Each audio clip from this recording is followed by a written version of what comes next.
This episode of D.C.C Channel Do News is sponsored, well, not sponsored, it's brought to you by Sugar-Creek-Glen's Campground. Family friendly, great for your friends campground. Check out their website, link will be in the description down below if you want to check out what they do and you want to find out how to apply for a campsite. Anywho, let's get into this. Quiet on the set. Can we please have quiet on the set?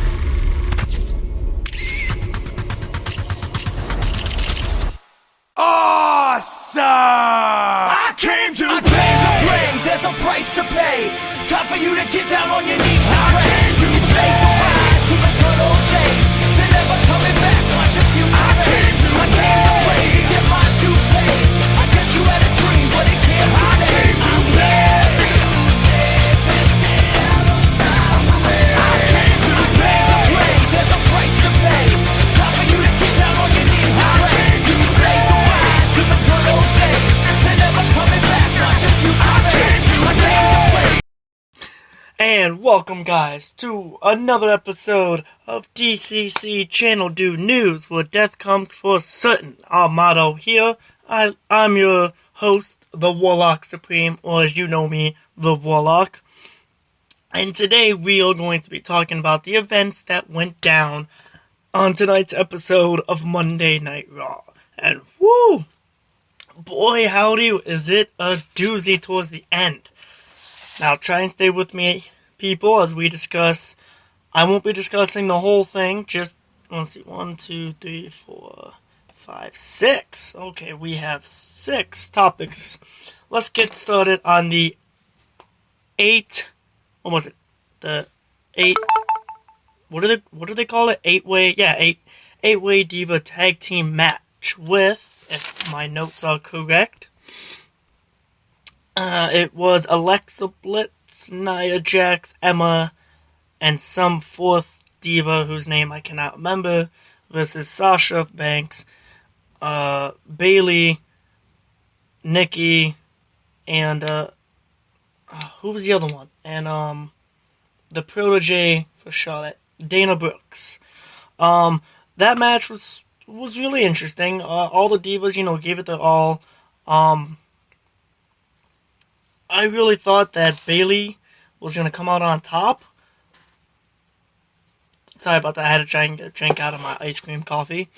But yeah, I thought Bayley's team was going to come out on top, but sadly, while the ref was busy trying to break up a fight on the outside of the ring, Alexa got in a cheap shot into Bayley's eyes, winning the match. But other than that, the divas, they did their thing, showed their athletic behaviors. They were really good in the ring. Their performance was amazing, as always. Sasha, Bayley, Alexa, everyone was amazing. I would have to give it, for performance-wise, thumbs up. For the winning, I'd have to give it a thumbs down, because I was expecting Bayley to win. It would have been really good to see her win, getting payback on her. But, hey, what can you do? Unless I run WWE, then I could make it so Bayley wins. But hey, that's only me. Next up on the list, we have a singles match. Its first single match, I think, which is Enzo Amore versus Luke Gallows. Which Enzo did put up a good fight. I wasn't surprised that Luke Gallows won. But Enzo did put up a good fight. Towards the end, it looked like Enzo was going to win when he had a distraction on the top rope, thanks to Anderson. Carl Anderson. Big Cass broke it up, but sadly that distraction was all Luke needed to set up Enzo for a power slam, and then just pinning him for the win. All in all, give the match a thumbs up. It wasn't that surprising, but still. Next up, we had, I don't want to call this like the Ambrose Asylum or Miz TV, but basically Seth Rollins came out with his little promo, almost calling out the Beast, but then Finn Balor came instead, then the Miz, and then Dean came on, and with the permission of the general manager, Kurt Angle, was able to announce the main event being a triple threat between The Miz, Seth, and Finn to become the number one contender for Dean's title. And I will get into that main event later on in the podcast. Let me go on to our next topic here, which was TJ Perkins versus Austin Aries, which that was an amazing fight. TJ managed to injure, not badly, but injure the knee of Austin Aries, and he kept attacking that knee. But Austin managed to fight back, and he was able to pull out a win with his submission of Last Chancery. TJ tapped out, but it was after the match that TJ did what he was told by Neville and finished the job and just continued putting strain on that knee and was just going all out. And I don't know if we're going to be seeing Austin Aries for a while. I mean, that looked like he was in pain there. After going after that knee, he has been limping, so it's gonna change things for Neville and Austin's rivalry. Anywho, guys, we're going to go on and move on to the next topic, but my reaction to the Enzo and Luke Gallows match, I did say thumbs up. TJ versus Austin Aries, that was a big thumbs up. Really good performance. I really think TJ Perkins is heading on a path to becoming a heel. Austin's still the babyface. Give me one moment.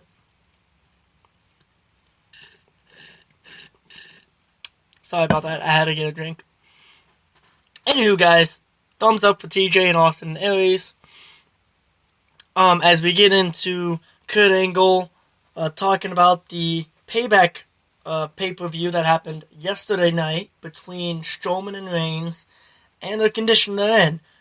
During Kurt Angle's little promo session, we get the usual creepy, light flashy thing that Bray Wyatt does, as Bray makes his way to the wrestling ring, introducing himself for the first time to the new general manager, Kurt Angle. Later on, we had a couple other matches, which I didn't get that into, because it's not that I don't follow them. Those matches were good. It's just, I can't cover everything on Raw because of my 15-minute time on Spreaker. But anywho, after those matches, wow, I can't talk today. Oh, there's the bell, guys. You know what that bell means for my followers. That means we've reached the minute mark. Well, about the minute mark. Anywho, after the two matches that I can't talk about right now because of time limit, the Golden Truth, which is the tag team consisting of Goldust and R-Truth, confronted the general manager, Kurt Angle, and was asking for a tag team title shot between the Hardy Boys and themselves. Kurt Angle did announce that if they wanted a shot for the tag team titles, they would have to go up against, I'm trying to think, I think he said Sheamus and Cesaro. I don't know for sure. Did I write it down in my notes? I hope I did. No, I did not. Wow. I am super surprised. I thought I did. Well, anywho, guys, speaking of the Hardy Boys, we had, let's see, we found out last night that they managed to defend their titles against Sheamus and Cesaro. But after the match, Sheamus and Cesaro managed to turn heel and just wiping the floor with them. Tonight, the Monday Night Raw that happened a couple hours ago, Sheamus and Cesaro came out explaining their actions and turning heel. Quoting them, they said, "We don't set the bar, we are the bar." But as they continued ranting on the promo, the Hardy Boys came in and interrupted it, ran into the ring. But wouldn't you know it, just like heels do, Sheamus and Cesaro, they left the ring saying, we fight when we want to fight. What was really interesting about this was, if I'm correct, Cesaro's first time going heel, and his first heel promo, which I give this a thumbs up. The promo, thumbs up. Bray and Kurt meeting, thumbs up. TJ and Austin, again, thumbs up like I said. And the Golden Truth, that is a thumbs up. That is something I'd love to see. The Golden Truth versus the Hardy Boys.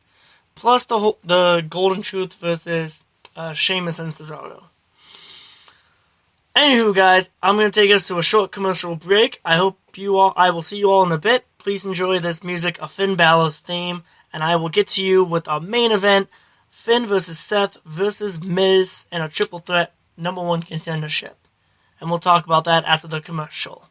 See you in a bit.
And we are back, guys. So we are on our final topic, which is the triple threat of the #1 contendership for Dean's Intercontinental title. Which is funny, if you follow the Team Dew live stream of Friday Night Slam? Or Friday Night Live Slam? I don't know what we call it. But basically, the King's WWE 2K17, storyline of Alpha Wolf and Warlock Supreme and the others of the Supreme Crew family.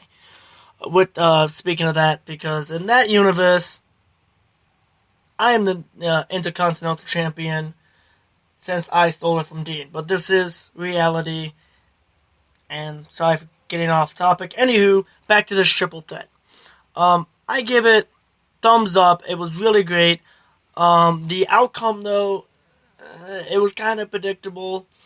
I want to give it not a thumbs down, not a thumbs up. It was in the middle. It was nice. I did like it. It was nice. We had the Miz usually trying to sit this out, but ends up getting double teamed by Finn Balor and Seth, which was hilarious to see.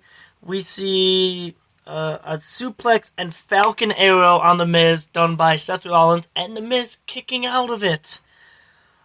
We see a drop kick done by Finn Balor with a DDT by Seth on the Miz, which amazing. But all in all, all three fighters managed to show the athletic abilities from the high top of the ropes to just all the kicks and moves and whatnot.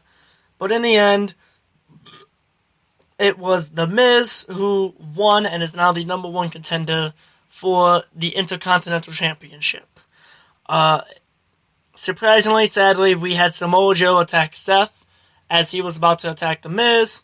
Then we had Bray Wyatt attack Finn as Finn was setting up the coup de grace and leaving Finn unconscious on the mat. The Miz barely managed to crawl over and managed to pinfall 1, 2, 3, and he's now the #1 contender. But anywho, guys, that wraps up this podcast with only 40 seconds left. I hope you all enjoyed this. Be sure to follow me on Spreaker, D.C.C Channel Do News. Click that bell notification to keep up to date on all my live podcasts. You can also subscribe to me on Team Do HQ, where these podcasts will be uploaded every Monday, Tuesday, Wednesday, and Friday. Anywho, guys, I hope you enjoy this podcast. Be sure to like this video. Be sure to like it if you want to see more, and comment below what you want me to talk about next. As always, I'm the Supreme Warlock, and I'm signing out. Peace.